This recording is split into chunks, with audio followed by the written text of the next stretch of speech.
अब हम बात करते हैं कि इस ऑस्टियोपोरोसिस से बचने के लिए हमें डाइट में किन चीज़ों का ध्यान रखना चाहिए। तो कैल्शियम इनटेक बहुत इंपॉर्टेंट है ऑस्टियोपोरोसिस से बचने के लिए। देखिए, एक ग्लास दूध या एक कप दही में अराउंड 300 मिलीग्राम कैल्शियम होता है और एक नॉर्मल अडल्ट की कैल्शियम रिक्वायरमेंट 800 मिलीग्राम से 1100 मिलीग्राम के बीच में होती है। तो हमें कोशिश करनी चाहिए कि हम एटलीस्ट 2 ग्लासेस ऑफ मिल्क और एक कप दही अगर एक दिन में खाएंगे तो हमारी कैल्शियम रिक्वायरमेंट पूरी होती है। ये रिक्वायरमेंट एज के साथ बढ़ जाती है, प्रेगनेंसी में और छोटे बच्चों में इसकी रिक्वायरमेंट ज़्यादा होती है, उसके हिसाब से हमें इनटेक एडजस्ट करना होता है। दूसरा बहुत इंपॉर्टेंट फैक्टर है जो ऑस्टियोपोरोसिस कॉज करता है, वो है विटामिन डी की कमी। देखा गया है कि इंडियंस में विटामिन डी की कमी देखी जाती है और ब्लड लेवल्स आमतौर पर लो रहते हैं। इसका एक कारण ये भी है कि हमारी कदकाठी, हमारे जो फूड्स हैं उनमें विटामिन डी की अवेलेबिलिटी, फोर्टिफिकेशन बाहरी देशों के मुकाबले कम होता है। तो हमारे हाथ में ये है कि एटलीस्ट हफ्ते में 5 दिन 30 से 40 मिनट हम सन एक्सपोजर लें और अपने बॉडी का 50% एरिया एक्सपोज करके। तो इससे हमारे को जो सनशाइन विटामिन है, जिसे विटामिन डी कहा जाता है, फ्री ऑफ कॉस्ट नेचुरली मिल जाएगा।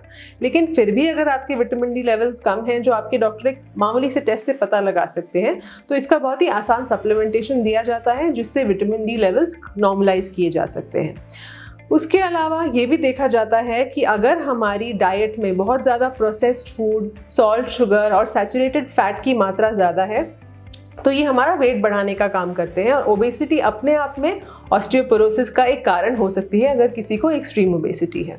अब हम आए कि इस बीमारी को पहचानने के क्या कुछ लक्षण हैं। तो हाँ, एक लक्षण तो जैसे मैंने बताया, अगर आप एल्डरली हैं, पोस्ट मेनोपॉजल हैं और आपको इस तरह का कुछ फ्रैक्चर हुआ है तो ज़रूर अपनी जांच कराएं। दूसरी चीज़, बड़े उम्र में आपने देखा होगा कि बुजुर्ग आगे की तरफ झुक जाते हैं या उनके पीठ में कुड़पन आ जाता है। तो कई बार ये इसलिए होता है कि उनकी रीढ़ की हड्डी की जो घनिष्ठता है या डेंसिटी कम होने के कारण वहाँ फ्रैक्चर हुआ है। ऐसे पेशेंट्स को भी ऑस्टियोपोरोसिस के लिए अपनी जांच जरूर करानी चाहिए। उसके अलावा अगर किसी उम्र लेडी को नॉन स्पेसिफिक पेन्स है, मल्टीपल बोन्स में पेन है जो जांच पे कुछ कारण नहीं मिल रहा, तो कई बार वो भी ऑस्टियोपोरोसिस का लक्षण हो सकता है। अब आई बात कि अगर हमें ऑस्टियोपोरोसिस हो ही गया है तो उसके लिए क्या किया जाए। अगर आपको ऑस्टियोपोरोसिस डायग्नोस किया गया है तो उसका एक बहुत ही आसान टेस्ट होता है जिसे कहा जाता है डेक्सा स्कैन या बोन डेंसिटोमेट्री स्कैन। डेक्सा को डुअल एनर्जी एक्सरे एब्जॉर्प्शोमेट्री भी कहा जाता है। जितना मुश्किल इसका नाम है उतना ही आसान ये टेस्ट है। एक मशीन में 10 मिनट में पेन फ्री प्रोसीजर से ये टेस्ट किया जाता है। इंपॉर्टेंट ये है कि जिस लैब में ये टेस्ट किया जाए वो गुड क्वालिटी कंट्रोल लैब हो और हर बार वहीं किया जाए, क्योंकि इस टेस्ट की रिपोर्ट्स अलग अलग मशीन में अलग हो सकते हैं। इस डेक्सा से हम एक टी स्कोर निकालते हैं जो आपका डॉक्टर, आपका रूमेटोलॉजिस्ट इंटरप्रेट करके बताएगा कि आपको ऑस्टियोपोरोसिस है और अगर नहीं है तो कितना रिस्क है कि आगे चल के आपको ऑस्टियोपोरोसिस हो सकता है।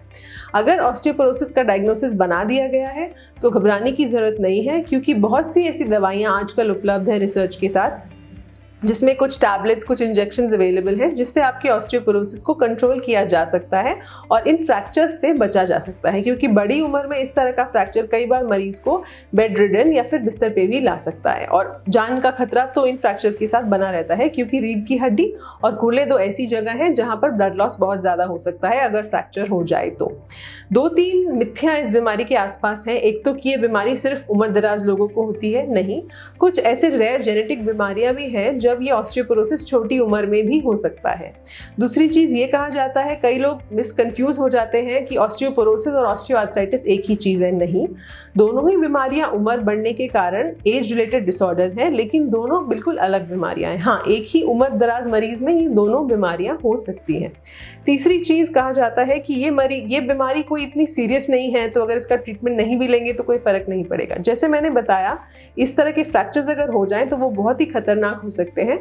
तो इस बीमारी को जल्द से जल्द पकड़ना, इसका एनालिसिस कराना और इसका ट्रीटमेंट कराना जरूरी है। तो अगर आपको ऐसे कोई लक्षण है या आप इन हाई रिस्क ग्रुप में फॉल करते हैं तो जल्द से जल्द हमसे मिलिए और इसका ट्रीटमेंट करवाइए। Thank you.